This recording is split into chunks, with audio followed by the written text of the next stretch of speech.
the eyes of these Greek and Roman writers, freedom was not something that had to be granted to all men. It was a privilege of a minority to be withheld from the majority. What the Greeks called a democracy was, in the light of present-day terminology, not what Lincoln called government by the people, but oligarchy, the sovereignty of the full-right citizens in a community in which the majority were metics or slaves. Even this rather limited freedom after the 4th century before Christ was not dealt with by the philosophers, historians, and orators as a practicable constitutional institution. As they saw it, it was a feature of the past, lost forever. They bemoaned the passing of this golden age, but they didn't know of any method of returning to it. The second notion of liberty was no less oligarchic, although it was not inspired by any literary reminiscences. It was the ambition of the landed aristocracy, and sometimes also of urban patricians, to preserve their privilege against the rising power of royal absolutism. In most parts of continental Europe, the princes remained victorious in these conflicts.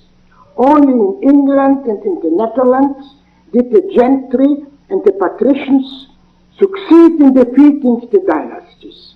But what they won was not freedom for all, but only freedom for an elite, for a minority of the people.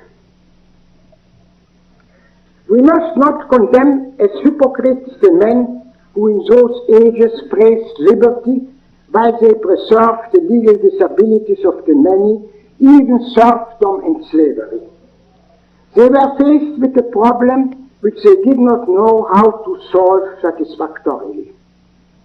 The traditional system of production was too narrow for a continually rising population. The number of people for whom there was, in the full sense of the term, no room left by the pre-capitalistic methods of agriculture and artisanship was increasing. These supernumeraries were starving paupers. They were a menace to the preservation of the existing order of society, and for a long time nobody could think of another order, a state of affairs that would feed also these poor wretches. There could not be any question of granting them full civil rights, still less of giving them a share in the conduct of affairs of state. The only expedient the rulers knew was to keep them quiet by resorting to force. The pre-capitalistic system of production was restrictive. The historical basis was military conquest.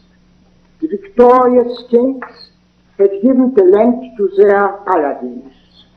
These aristocrats were lords in the literal sense of the word, as they did not depend on the patronage of consumers buying or abstaining from buying on a market. On the other hand, they themselves were the main customers of the processing industries, which under the guild system were organized on a corporative basis. This scheme was opposed to innovation. It forbade deviation from the traditional methods of production. The number of people for whom there were jobs either in agriculture or in the arts and crafts was strictly limited. Under these conditions, many a man, to use the words of Malthus, had to discover that at nature's mighty feast there is no vacant cover for him, and that nature tells him to be gone. But some of these outcasts nevertheless managed to survive, begot children, and made the number of the destitute grow hopelessly more and more. But then came capitalism. It is customary to see the radical innovations that capitalism brought about in the substitution of the mechanical factory for the more primitive and less efficient methods of the artisan's shops.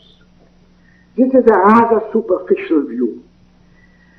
The characteristic feature of capitalism that distinguishes it from pre-capitalistic methods of production was its new principle of marketing. Capitalism is not simply mass production, but mass production to satisfy the needs of the masses. The arts and crafts of the good old days had catered almost exclusively to the wants of the well-to-do. But the factories produced cheap goods for the many. All that the early factories turned out was designed to serve the masses, the same strata that worked in the factories. They served them either by supplying them directly or indirectly by exporting and thus providing for them foreign food and foreign raw materials. This principle of marketing was the signature of early capitalism as it is of present-day capitalism. The employees are themselves the customers, consuming the much greater part of all goods produced. They are the sovereign customers who are always right. Their buying or abstention from buying determines what has to be produced, in what quantity and of what quality. In buying what suits them best, they make some enterprises profit and expand, and make other enterprises lose money and shrink. Thereby they are continually shifting control of the factors of production into the hands of those businessmen who are most successful in filling their wants. Under capitalism, private property of the factors of production is a social function. The entrepreneurs, capitalists and landowners are mandatories, as it were, of the consumers, and their mandate is revocable. In order to be rich, it is not sufficient to have once saved and accumulated capital. It is necessary to invest it again and again in those lines in which it best fills the wants of the consumers. The market process is a daily repeated plebiscite, and it ejects inevitably from the ranks of propertied people those who do not employ their property according to the orders given by the public. Big business, the target of fanatical hatred on the part of all contemporary governments and self-styled intellectuals, acquired and preserves bigness only because it works for the masses. The plants that cater to the luxuries of the few never attain big size. The shortcoming of 19th century historians and politicians was that they failed to realize that the workers were the main consumers of the products of industry. In their view, the wage earner was a man toiling for the sole benefit of a parasitic leisure class. They labored under the delusion that the factories had impaired the lot of the manual workers. If they had paid any attention to statistics, they would have easily discovered the fallaciousness of their opinion. Infant mortality dropped, the average length of life was prolonged, population multiplied, and the average common man enjoyed amenities of which even the well-to-do of earlier ages did not dream. However, this unprecedented enrichment of the masses was merely a byproduct of the Industrial Revolution. Its main achievement was the transfer of economic supremacy from the owners of land to the totality of the population. The common man was no longer a drudge who had to be satisfied with the crumbs that fell from the tables of the rich. The three pariah castes, which were characteristic of the pre-capitalistic ages, the slaves, the serfs, and those people whom patristic and scholastic authors, as well as British legislation from the 16th to the 19th century, referred to as the poor, disappeared. Their science became in the new setting of business not only free workers but also customers. This radical change was reflected in the emphasis laid by business on markets. What business needs first of all, they repeated again and again, is markets and again markets. This was the watchword of capitalistic enterprise. Markets, that means patrons, buyers, consumers. There is under capitalism only one way to wealth, to serve the consumers better and cheaper than other people do.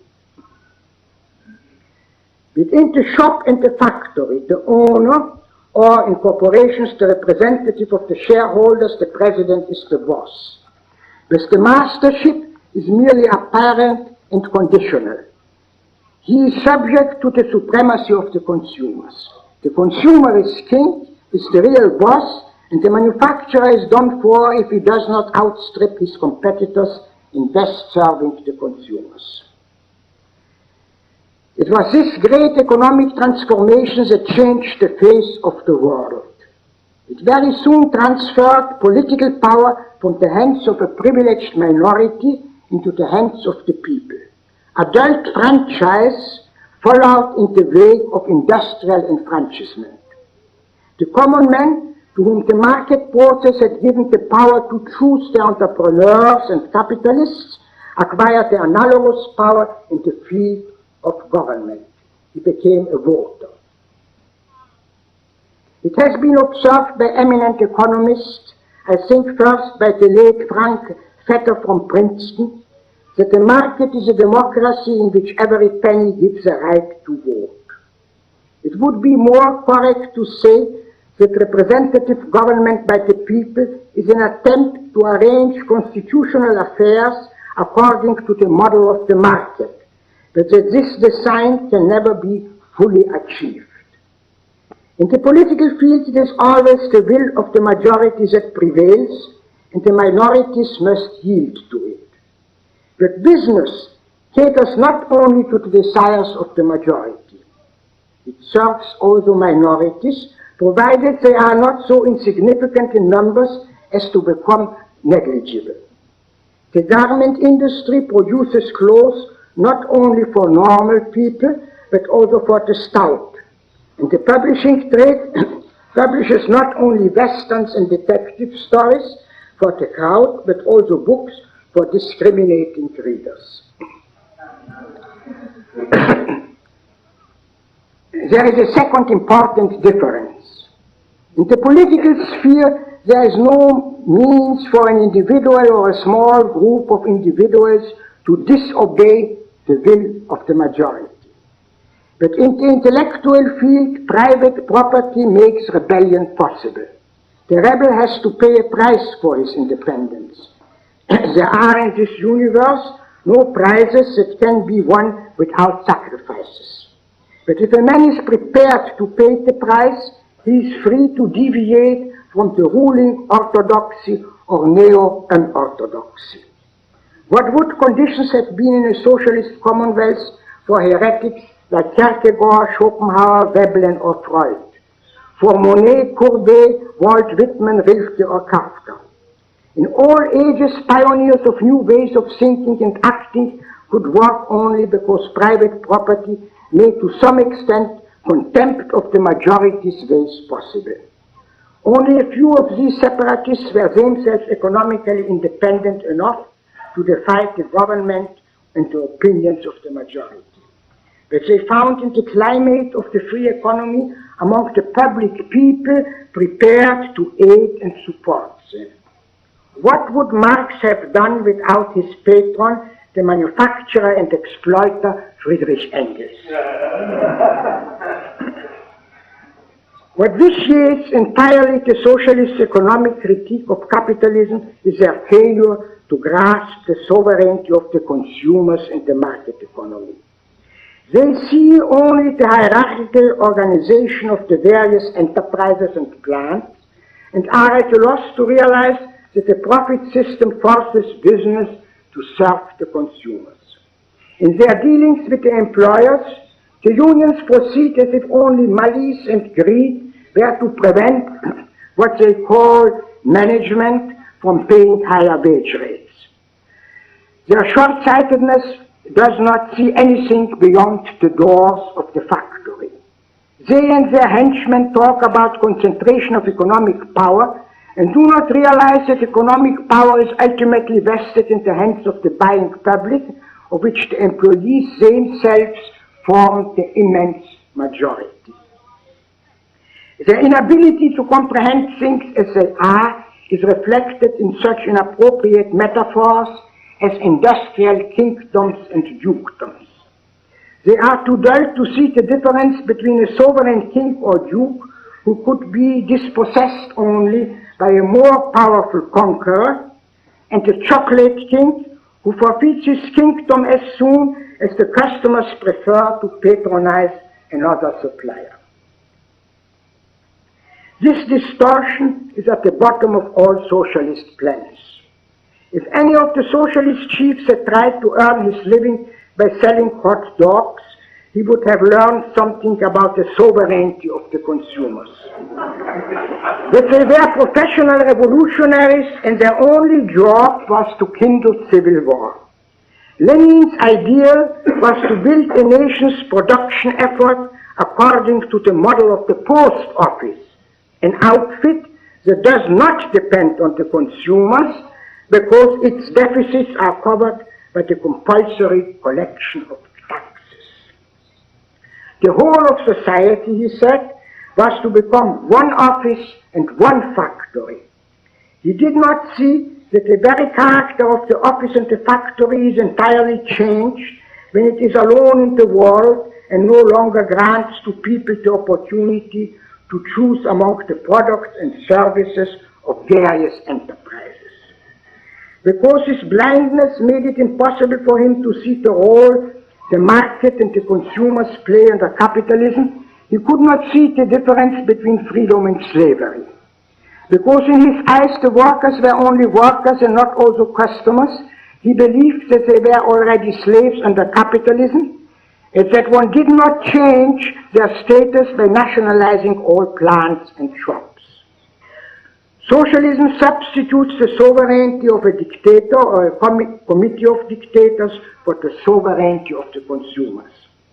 Along with the economic sovereignty of the citizens, disappears also their political sovereignty. To the unique production plan that annuls any planning on the part of the consumers corresponds in the constitutional sphere the one-party principle that deprives the citizens of any opportunity to plan the course of public affairs. Freedom is indivisible.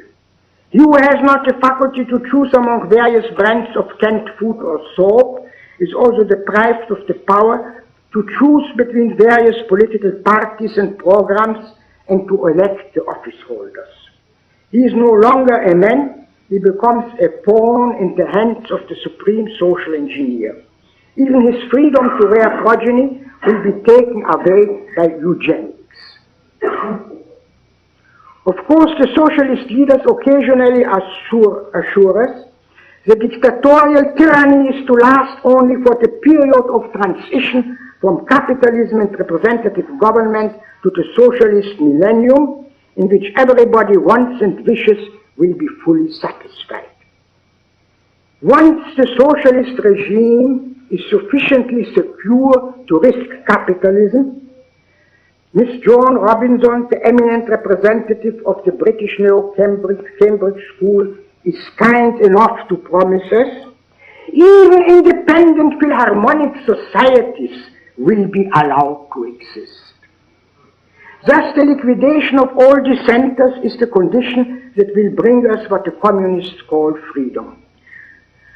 From this point of view, we may also understand what another distinguished Englishman, Mr. Croter, had in mind when he praised Inquisition as beneficial to science when it protects a rising class. The meaning of all this is clear. When all people meekly bow to the dictator, there will no longer be any dissenters left for liquidation. Caligula, Torquemada, and Robespierre would have agreed with this solution. The socialists have engineered a semantic revolution in converting the meaning of terms into their opposite. In the vocabulary of their newspeak, as George Orwell called it, there is a term, the one-party principle. Now, etymologically, party is derived from the noun part. A brotherless part is no longer different from its antonym, the whole. It is identical with it. A brotherless party is not a party, and the one-party principle is in fact a no-party principle. It's the suppression of any kind of opposition. Freedom implies the right to choose between assent and dissent. But in newspeak, it means the duty to assent unconditionally and the strict interdiction of dissent. This reversal of the traditional connotation of all words of the political terminology is not merely a peculiarity of the language of the Russian communists and their fascist and Nazi disciples.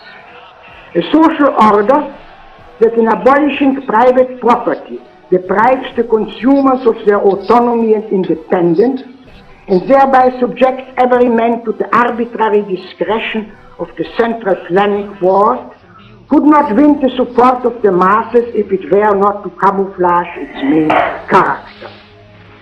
The socialists would have never duped the voters if they had openly told them that their ultimate end is to cast them into bondage. For exoteric use, they were forced to pay lip service to the traditional appreciation of liberty. It was different in the esoteric discussions among the inner circles of the great conspiracy. There the initiated did not dissemble their intentions concerning liberty. Liberty was, in their opinion, certainly a good feature in the past, in the frame of bourgeois society, because it provided them with the opportunity to embark upon their schemes. But once socialism has triumphed, there is no longer any need for free thought and autonomous action on the part of individuals. Any further change can only be a deviation from the perfect state that mankind has attained in reaching the bliss of socialism.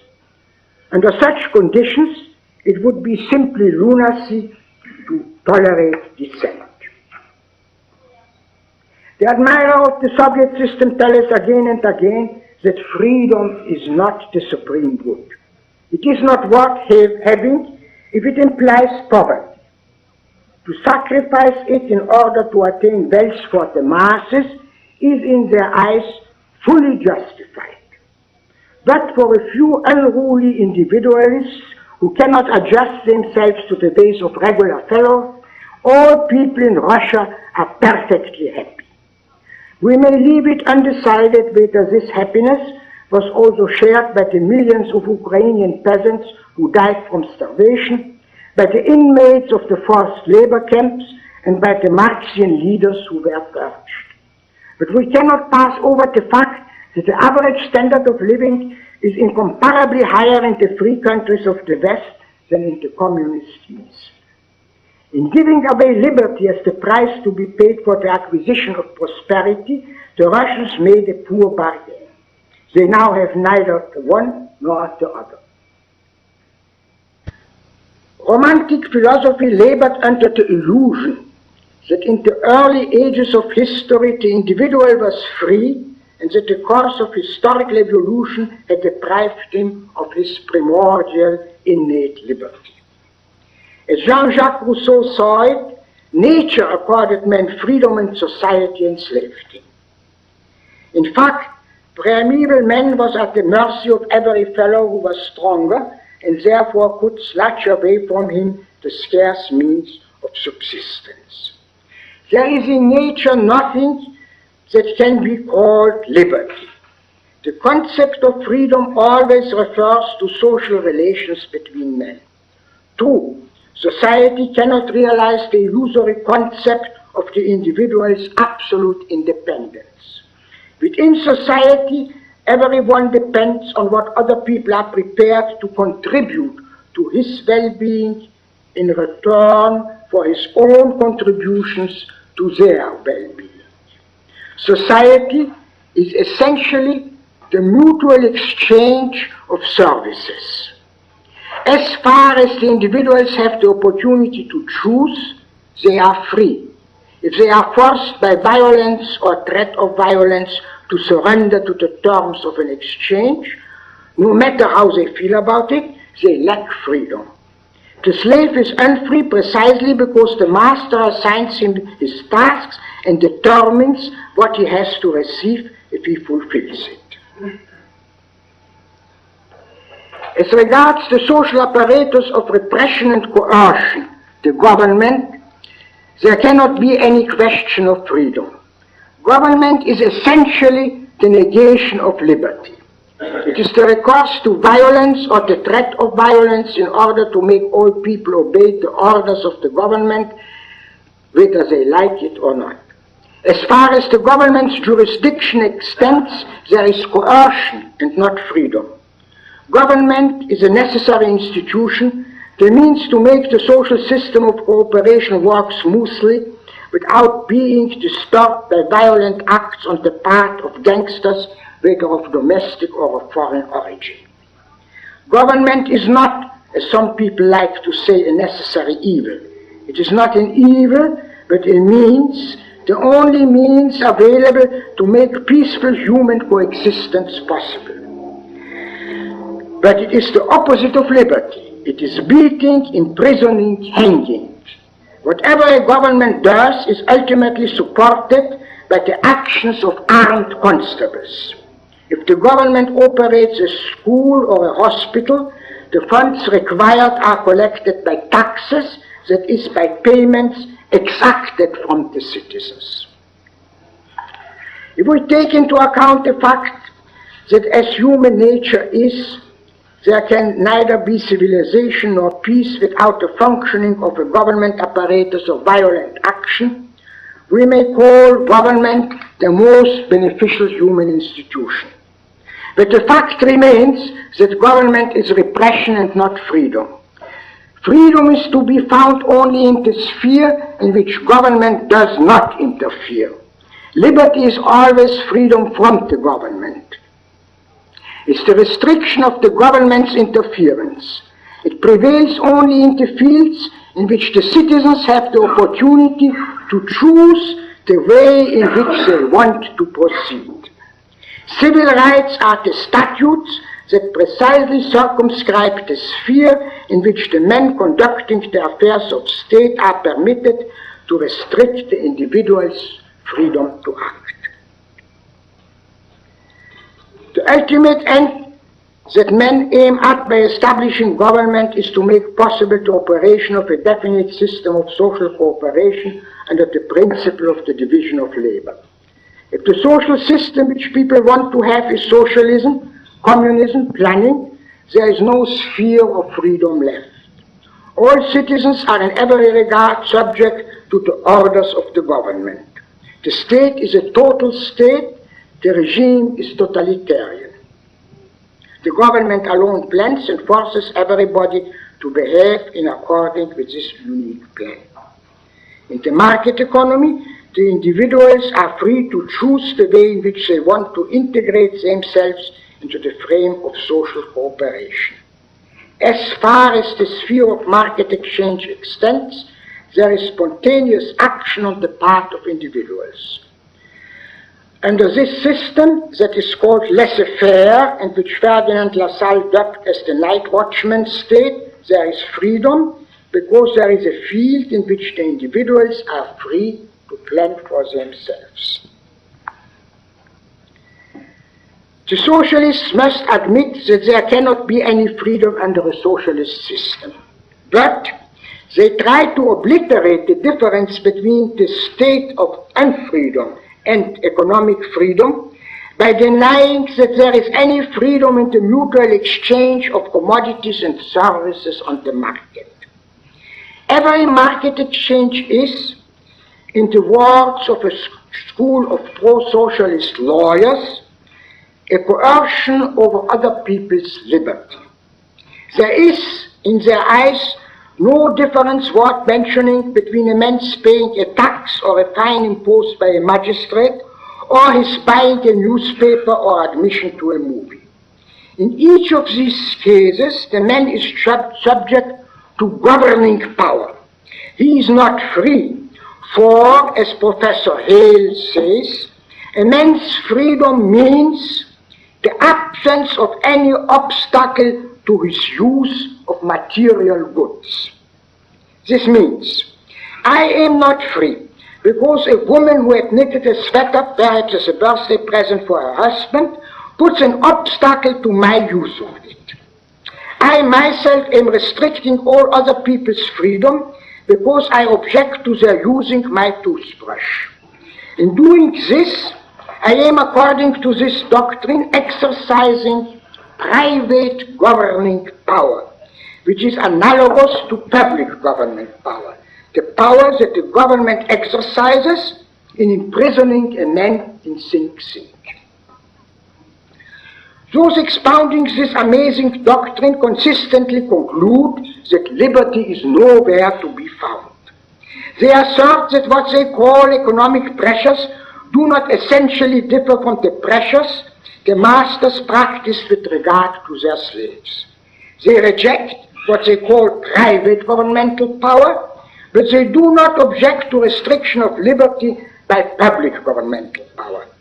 They want to concentrate all that they call restrictions of liberty in the hands of the government. They attack the institution of private property and the laws that, as they say, stand ready to enforce property rights. That is, to deny liberty to anyone to act in a way which violates them, to wit the property rights. A generation ago, all housewives prepared soup by proceeding in accordance with the recipes that they had bought from their mothers or from a cookbook. Today, many housewives prefer to buy a canned soup, to warm it and to serve it to their family. But, say our learned doctors, the canning corporation is in a position to restrict the housewife's freedom because in asking a price for this tin can, it puts an obstacle to her use of it. People who did not enjoy the great privilege of being tutored by these eminent teachers of law would say that the canned product was turned out by the cannery, and that the corporation in producing it removed the greatest obstacle to a consumer's getting and using a can, to wit, its non-existence. The mere essence of a product cannot gratify anybody without its existence. But they are wrong, say the doctors. The corporation dominates the housewife. It destroys by its excessive concentrated power her individual freedom, and it is the duty of the government to prevent such a gross offense. Corporations, says under the auspices of the Ford Foundation and other of this group of lawyers, Professor Beerley, must be subject to the control of the government. Why does our housewife buy the canned product rather than cling to the methods of her mother and grandmother? No doubt because she thinks that this way of acting is more advantageous for her than the traditional custom. Nobody forced this lady. There were people, they are mostly called jobbers, promoters, capitalists, speculators, stock exchange gamblers, who had the idea of satisfying a latent wish of millions of housewives by investing in the cannery industry. And there are other equally selfish capitalists who in many hundreds of other corporations provide the consumers with many hundreds of other things. The better a corporation serves the public, the more customers it gets, the bigger it grows. Go into the home of the average American family and you will see for whom the wheels of the machines are turning. In a free country, nobody is prevented from acquiring riches by serving the consumers better than they are served already. What he needs is only brains and hard work. Modern civilization, nearly all civilization, said Edwin Kennan, the last of the long line of eminent British economists, is based on the principle of making things pleasant for those who please the market and unpleasant for those who fail to do so. All this talk about the concentration of economic power is vain. The bigger a corporation is, the more people it serves, the more does it depend on pleasing the consumers, the many, the masses. Economic power is in the market economy in the hands of the consumers. Capitalistic business is not continuation in the once attained state of production. It is rather ceaseless innovation, daily repeated attempts to improve the provision of the consumers by new, better and cheaper products. Any actual state of production activities is merely transitory. There prevails incessantly the tendency to supplant what is already achieved by something that serves the consumers better. There is consequently under capitalism a continuous circulation des élites. What characterizes the men whom one calls the captains of industry is their ability to contrive new ideas and to put them to work. However big a corporation may be, it is doomed as soon as it does not succeed in adjusting itself daily anew to the best possible methods of serving the consumers. But the politicians and other would-be reformers see only the structure of industry as it exists today. They think that they themselves are clever enough to snatch from business control of the plants as they are today, and to manage them by sticking to the already established routine. While the ambitious newcomer, who will be the tycoon of tomorrow, is already preparing plans for things unheard of before, all they have in mind is to conduct affairs along tracks already beaten. There is no record of an industrial innovation contrived and put into practice by bureaucrats. If one does not want to plunge into stagnation, a free hand must be left to those today unknown men who have the ingenuity to lead mankind forward on the way toward more and more satisfactory conditions. This is the main problem of a nation's economic organization. Private property of the material factors of production is not a restriction of the freedom of all other people to choose what suits them best. It is, on the contrary, the means that assigns to the common man in his capacity as a buyer supremacy in all economic affairs. It is the means to stimulate a nation's most enterprising men to exert themselves to the best of their abilities in the service of all of the people.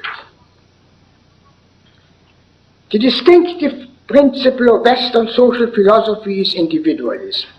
It aims at the creation of a sphere in which the individual is free to think, to choose, and to act without being restrained by the interference of the social apparatus of coercion and oppression, the state. All the spiritual and material achievements of Western civilization were the result of the operation of this idea of liberty. The doctrine and the policies of individualism and of capitalism, its application to economic matters, do not need any apologists or propagandists. The achievements speak for themselves. The case for capitalism and private property rests apart from other considerations also upon the incomparable efficiency of its productive effort. It is this efficiency that makes it possible for capitalistic business to support a rapidly increasing population at a continually improving standard of living. The resulting progressive prosperity of the masses creates a social environment in which the exceptionally gifted individuals are free to give to their fellow citizens all they are able to give. The social system of private property and limited government is the only system that tends to debarbarize all those who have the innate capacity to acquire personal culture. It is a gratuitous pastime to belittle the material achievements of capitalism by observing that there are things that are more essential for mankind than bigger and speedier motor cars and homes equipped with central heating, air conditioning, refrigerators, washing machines, and television sets. There certainly are such higher and nobler pursuits, but they are higher and nobler precisely because they cannot be aspired to by any external effort, but require the individual's personal determination and exertion. Those leveling this reproach against capitalism display a rather crude and materialistic view in assuming that moral and spiritual culture could be built either by the government or by the organization of production activities. All that these external factors can achieve in this regard is to bring about an environment and a competence which offer the individuals the opportunity to work at their own personal perfection and edification. It is not the fault of capitalism that the masses prefer a boxing match to a performance of Sophocles' Antigone, jazz music to Beethoven's symphonies, and comics to poetry. But it is certain that while pre-capitalistic conditions as they still prevail in the much greater part of the world make these good things accessible only to a small minority of people, capitalism gives to the many a favorable chance of striving after them. From whatever angle we may look upon capitalism, there is no reason to lament the passing of the allegedly good old days. Still less is it justified to look for the totalitarian utopias, whether of the Nazi or of the Soviet type. We are inaugurating tonight the 9th meeting of the Mont Pelerin Society. It is fitting to remember on this occasion that meetings of this kind, in which opinions opposed to those of the majority of our contemporaries and to those of their governments are advanced, are possible only in the climate of liberty and freedom that is the most precious mark of Western civilization. Let us hope that this right to dissent will never disappear.